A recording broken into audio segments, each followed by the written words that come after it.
जय हिंद। आज हम क्लास 10 के ट्रिग्नोमेट्री का टॉपिक लेके आए हैं आप लोगों के सामने, तो उसको पढ़ाएंगे और देखते हैं आगे। ठीक है, तो सबसे पहले चलते हैं ट्रिग्नोमेट्री की ओर। ट्रिग्नोमेट्री का मतलब होता क्या है? ट्रिग्नोमेट्री का मतलब होता है, देखिए ऐसे समझते हैं इसको, त्रिकोण। त्रिकोण का मतलब होता है तीन कोण। त्रिकोण का मतलब होता है तीन कोण, और यहां से यहां तक है मिति। त्रिकोण मिति। मिति का मतलब होता है माप। माप माने मापना, मेजर। तो तीन कोण का माप यानी कि ट्रिग्नोमेट्री यानी कि त्रिकोणमिति। देखिए इसमें एक गणितज्ञ आएंगे जिनका नाम है पाइथागोरस। पाइथागोरस ने एक अपने तरफ से प्रमेय दिए हैं, इनको पाइथागोरस प्रमेय उन्हीं के नाम से जाना जाता है। पाइथागोरस प्रमेय के बारे में बताएंगे। और पाइथागोरस प्रमेय जो है वो काम करता है समकोण त्रिभुज में। हम ये भी बताएंगे कि समकोण त्रिभुज कहते किसको है। सबसे पहले यहां पर देखते हैं, एक त्रिभुज हम लेते हैं ए बी और सी। समकोण का मतलब होता है कि उस त्रिभुज में एक कोण कम से कम 90 डिग्री का होना चाहिए, तो उसको बोलते हैं समकोण त्रिभुज। और जो समकोण त्रिभुज है उसी में पाइथागोरस प्रमेय लागू होता है।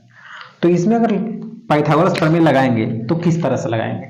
तो सबसे पहले पाइथागोरस प्रमेय हम लिखते हैं कि आखिर है क्या। तो पाइथागोरस प्रमेय जो है वो है कर्ण का स्क्वायर। कर्ण का स्क्वायर बराबर लंब का स्क्वायर, लंब का स्क्वायर प्लस आधार का स्क्वायर, आधार का स्क्वायर, ये होता है। अगर हम इसको शॉर्ट में लिखें तो इसको बोलते हैं, इसको h से सूचित करते हैं, यानी कि h स्क्वायर बराबर लंब को p से सूचित करते हैं p स्क्वायर, और प्लस आधार को b से सूचित करते हैं तो b स्क्वायर।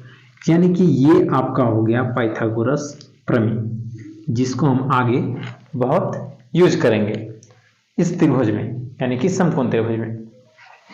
तो सबसे पहले हम इसमें समझते हैं कि इसमें कौन सा लंब है, कौन सा कर्ण है, कौन सा आधार है, एक एक करके समझते हैं।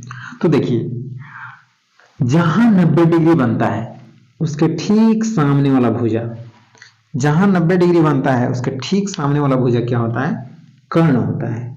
तो ये आपका हो गया कर्ण, जिसको हम h से सूचित कर रहे हैं।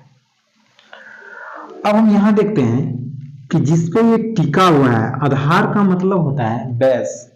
जैसे कोई भी बिल्डिंग देखिए उसके नीचे का होता है उसको आधार बोलते हैं। आधार का मतलब जिस पे डिपेंड रहे पूरा 100%, कि अगर कुछ हो तो सीधा नीचे गिर जाए, तो इसको आधार बोलते हैं। हालांकि इसमें दो आधार हो सकते हैं। जैसे एक तो अगर कोण ए को लेकर चले तो कोण ए के सामने वाला भुजा हो जाता है आधार। लेकिन अगर हम कोण सी को लेकर चलेंगे तो फिर आधार हो जाएगा ए बी, यानी कि ये वाला हो जाएगा आधार। इसको जैसे ऐसे पलट देते हैं तो इसको हम देखिए पलटा हुआ दिखाते हैं। इसको अगर पलटेंगे तो ये वाला इधर चला जाएगा, यानी कि जो आधार है वो लंब बन जाएगा और कर्ण तो हमेशा कर्ण ही रहेगा। लेकिन अब देखिए इसी को हम कैसे पलट दिए, ई जो है यहां पर आ गया, तो इसको अगर हम यहां पर लाते हैं तो ए यहां हो गया, बी यहां चला गया और सी यहां चला गया, ऊपर चला गया, पलट दिए इसको। अब जहां पर हम BC को देख रहे थे आधार है, वहीं BC हो गया लंब का काम कर रहा है। सॉरी इसमें हम लंब नहीं बताएं, ये कर्ण हो गया, ये आधार, तो ये था आपका लंब। इसमें लंब ए भी काम कर रहा था, यहां से यहां ये लंब है, ये आधार है और ये आपका कर्ण है। अगर हम इस त्रिभुज में देखें तो इस त्रिभुज में 90 डिग्री यहां पर बन रहा है, तो 90 डिग्री के ठीक सामने वाला अभी हम बताएं कि वो होता है आपका कर्ण। यह है आपका कर्ण, जिसको हम h से सूचित कर रहे थे। ये जब लंब हो गया तो बच गया ये आधार जिस पे टिका हुआ है त्रिभुज। ये हो गया आधार, जिसको हम बी से सूचित कर रहे थे, और लंब को एल से सूचित करते हैं। यहाँ पर एल है और ये बी है, तो ये है। अब हम देखते हैं कि इसका यूज क्या है ट्रिग्नोमेट्री में। तो त्रिकोणमिति में हम कुछ ज्यामितीय अनुपात, ट्रिग्नोमेट्री अनुपात, एक मतलब 6 अनुपात होता है जिसको हम समझने का प्रयास करते हैं। अभी थोड़ा सा इसको हम हटाएंगे क्योंकि जगह का यहाँ पर कमी हो रहा है, तो इसको हम हटाते हैं। अब यहाँ पर समझिए कि त्रिकोणमितीय जो निष्पत्तियां जिसको बोलते हैं हिंदी में, त्रिकोणमितीय निष्पत्तियां आप लोग जानते होंगे, कभी सुने होंगे, जिसका नाम है 6 होता है। एक होता है साइन, एक होता है कोस, टेन,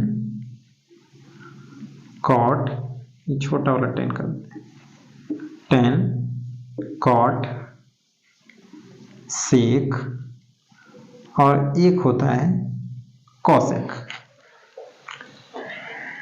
तो यहां पर देखते हैं कि साइन थीटा, यहां पर हम कुछ भी कोण लगा देते हैं, मान लीजिए कि ए लगा देते हैं, sine A, cos A, tan A, cot A, sec A और कॉसेक ए। अब सबका फॉर्मूला जानेंगे कि इनका फॉर्मूला क्या होगा, इस पे फिर क्वेश्चन बनाएंगे। ठीक है, एक हम आपको थोड़ा सा ट्रिक छोटा सा बताते हैं जिससे आपको याद रहेगा आसानी से। वो होता है, यहां पर देखिए, यहां पर बताते हैं, एल ए एल, के ए, नहीं सॉरी, यहां पर के होगा और यहां पर ए होगा। एल का मतलब हो गया लंब, ए का मतलब आधार और एल का मतलब लंब। इसका मतलब होगा कर्ण, कर्ण, आधार। अब देखिए, साइन का लंब बटा कर्ण, कॉस का आधार बटा कर्ण, टैन का लंब बटा आधार। इसी को उल्टा कर देंगे तो इन तीनों का नीचे वाला का हो जाएगा। तो हम एक एक करके बताते हैं, भी समझते हैं। ये तो छोटा सा ट्रिक हो गया। अब यहां पर हम इसका निकालते हैं। तो साइन का हो जाएगा, साइन का क्या हो जाएगा, साइन का हो जाएगा लंब बटा, तो लंब को एल से सूचित करते हैं और कर्ण को एच से, तो एल बटा एच, लंब बटा कर्ण। कॉस का हो जाएगा बी बाई एच, टेन का हो जाएगा पी बाई बी, कॉट का हो जाएगा इसका उल्टा बी बाई पी, सेक का हो जाएगा, सेक का उल्टा कोस और कोस का उल्टा सेक। तो इसको उल्टा करेंगे तो एच ऊपर चला जाएगा, बी नीचे आ जाएगा, तो सेक का हो गया एच बटे बी। और यहां पर हम कॉसेक का लिखते हैं, तो कॉसेक का साइन के उल्टा होता है, तो साइन का उल्टा करेंगे तो एच ऊपर चला जाएगा और एल जो है वो नीचे आ जाएगा। तो एच ऊपर चला गया और एल नीचे हो गया। तो ये आपका फॉर्मूला हो गया, sine theta, cos theta, tan theta, cot theta, sec theta and cosec theta. ये 6 फॉर्मूला का यूज हम करेंगे। अभी क्वेश्चन इस पे बनाएंगे, अभी तुरंत एक आध हम बना के वैसे दिखाते हैं। थोड़ा सा इसको मिटा लेते हैं क्योंकि जगह का कंपाई हो रहा है। अब देखिए, ये सारे फॉर्मूले आपके सामने हैं। अब एक क्वेश्चन हम आपके सामने लिखते हैं और उसको फिर सॉल्व करेंगे। ये प्रश्न क्या है, प्रश्न आपको ऐसे आएंगे, प्रश्न आपको ऐसे आएंगे, क्या आएगा कि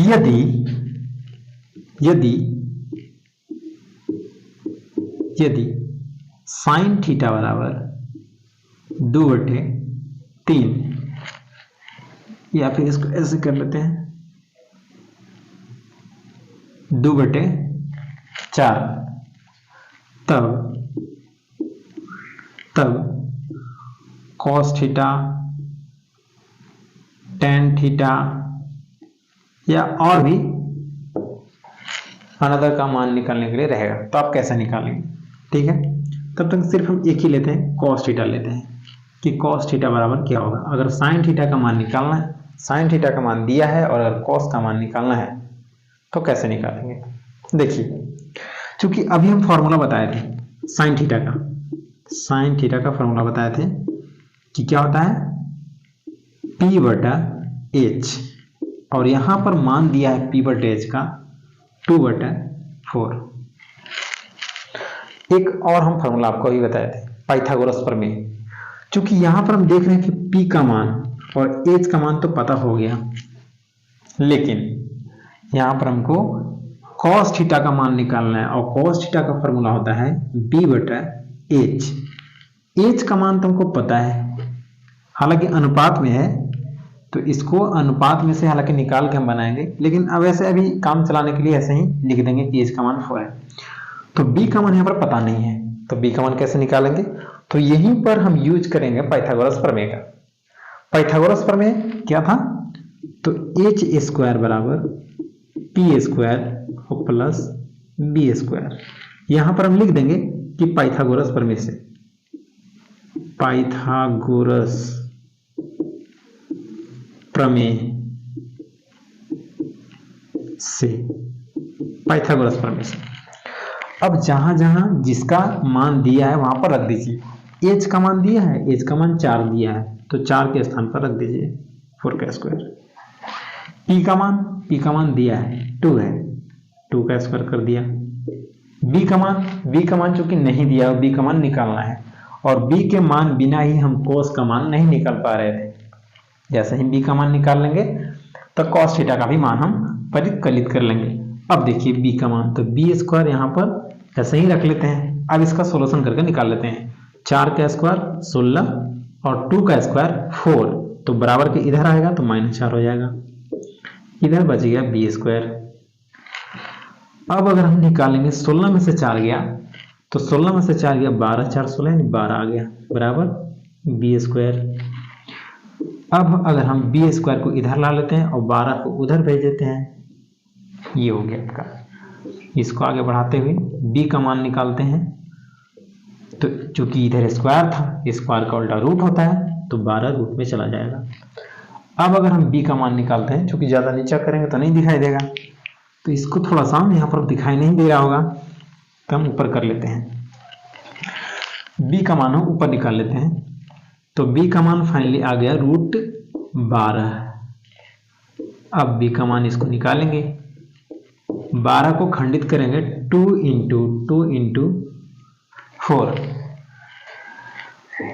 अब अगर b का मान निकालना है, 2 में से वो बाहर निकल जाएगा। अच्छा, यहाँ पर थोड़ा सा मिस्टेक हो गया, यहाँ पर 3 होना चाहिए था, तो 2 में से 2 बाहर निकल गया और 3 अंदर आ गया, यानी कि b का मान इतना आ गया। सिर्फ हम b का मान निकालने के लिए इतना किए, ठीक है ना, तो cos थीटा का मान वैसे ही निकल जाता, क्योंकि b का मान पता नहीं था।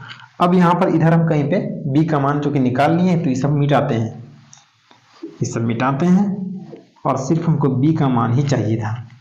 अब यहाँ पर हम लिखते हैं कि किसका मान निकालना था, cos थीटा का मान हमको निकालना था। cos थीटा का फॉर्मूला लिखते हैं b/h। b का मान अभी हमने निकाला है 2√3। h का मान कितना है, क्योंकि पहले से को पता है h का मान 4। इसको थोड़ा सा आगे सोल्यूशन कर लीजिए, 2 से 2 में कैंसिल हो जाएगा, तो ऊपर हो गया √3 और नीचे हो गया 2।